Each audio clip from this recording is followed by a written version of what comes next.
Alright, Assalamualaikum and hello everyone. Welcome to our CHEMBLAST session. So today we are going to discuss chapter 5 question 1. So let's take a look at the question first. So this is the question and let's try and answer it together. Okay, so the first one, arrange the following alkanes in order of increasing boiling points. Explain your answer.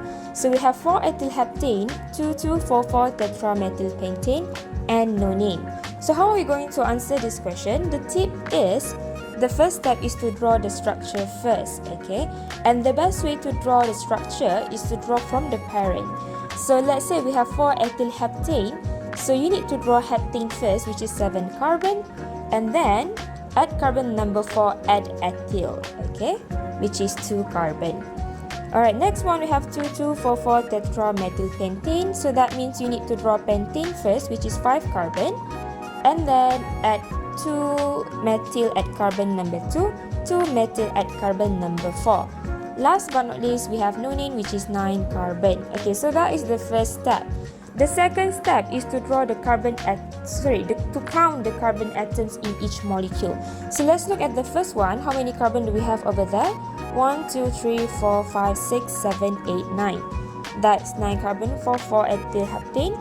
So for 2,2,4,4-tetramethylpentane, we have 1, 2, 3, 4, 5, 6, 7, 8, 9. 9 carbon as well.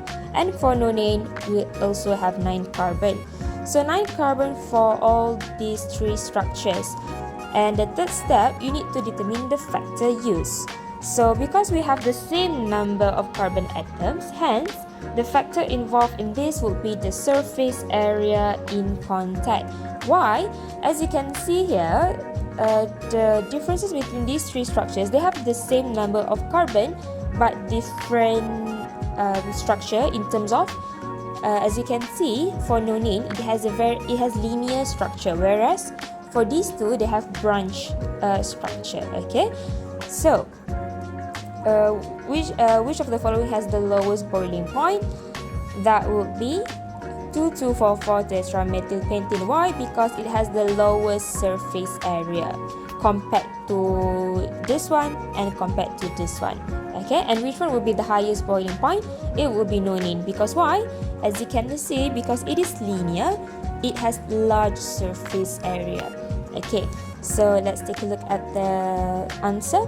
So the answer will be 2,2,4,4-tetramethylpentane, 4-ethylheptane, nonane, and you can write arrow to the right.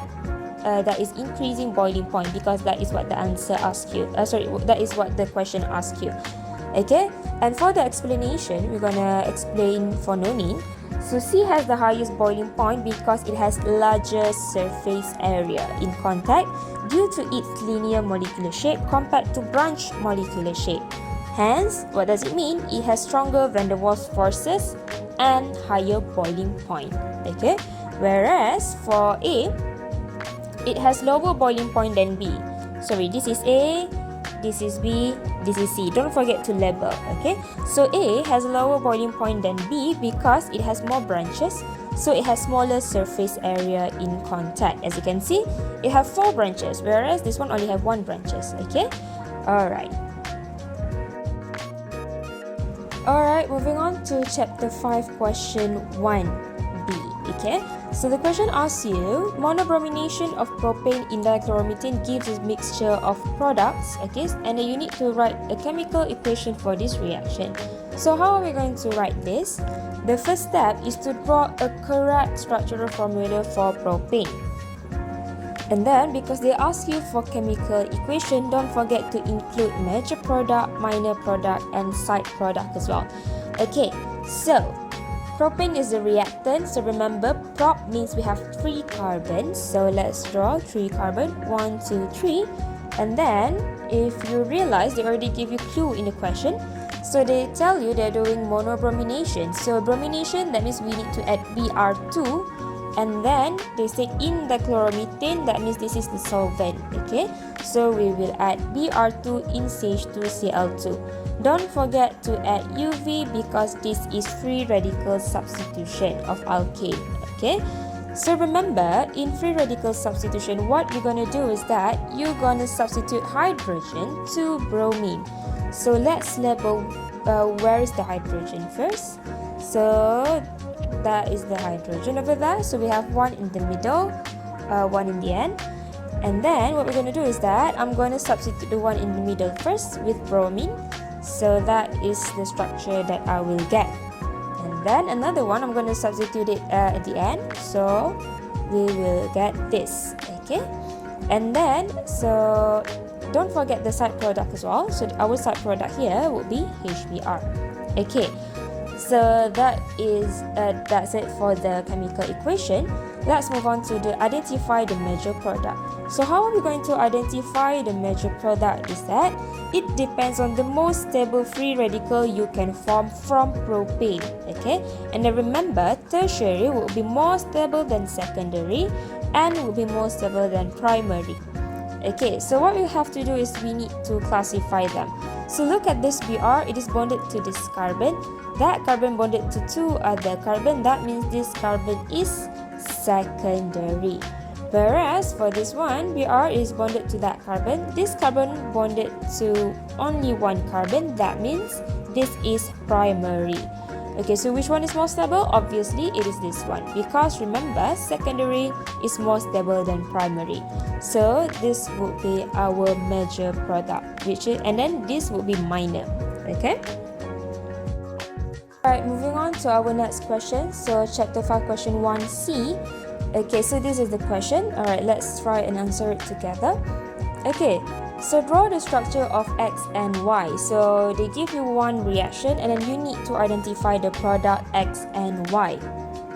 So as you can see here, this is actually carbon-carbon double bond and then you are adding HBr to it.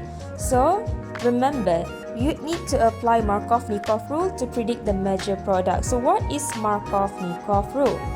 Okay, so remember, we need to add to this carbon-carbon double bond, we need to add H and Br. In Markov-Nikov rule, it says that you need to add electrophile to the carbon with more hydrogen. Okay, so what we're going to do, I'm going to rewrite back the structure. So we have these two carbon, we need to add H and Br. So we need to add hydrogen first. And remember, according to Markov-Nikov rule, we need to add hydrogen to the carbon with more hydrogen. So I'm going to add it to this carbon because it has two hydrogen. Okay, so I'm going to add H over there. And then, next one, I'm going to add Br to the next carbon. So that is one product for you. But then, as you can see, they tell you to deduce two products. That means this is not the major product. Why? Because as you can see over here, the Br is bonded to this carbon and this is secondary carbon. Alright, let's see if we can do some rearrangement. So if you put Br to the next carbon, it will be primary. So that is not plausible. Okay, and then let's try to move the Br to the next carbon over here. So if you move Br to this carbon, as you can see, it will be tertiary, which is more stable. That means rearrangement occur. So what we're going to do is that we're going to rewrite the equation. And then what I'm going to do is that I'm going to move that Br to the next carbon on the left. Okay, because rearrangement happened.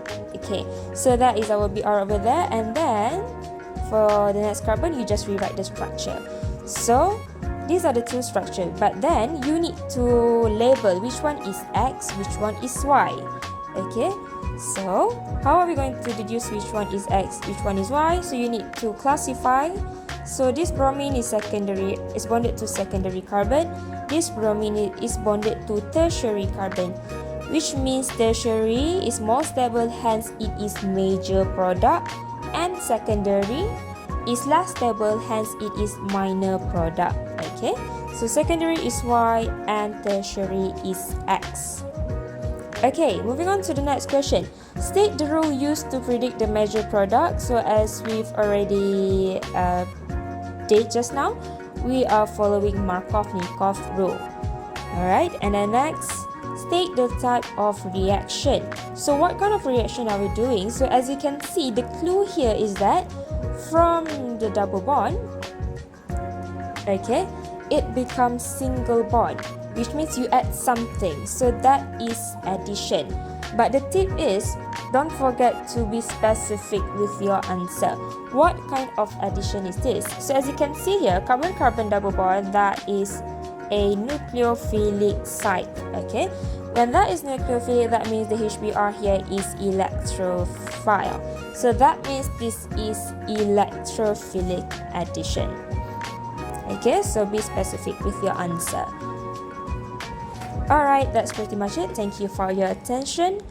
See you next time.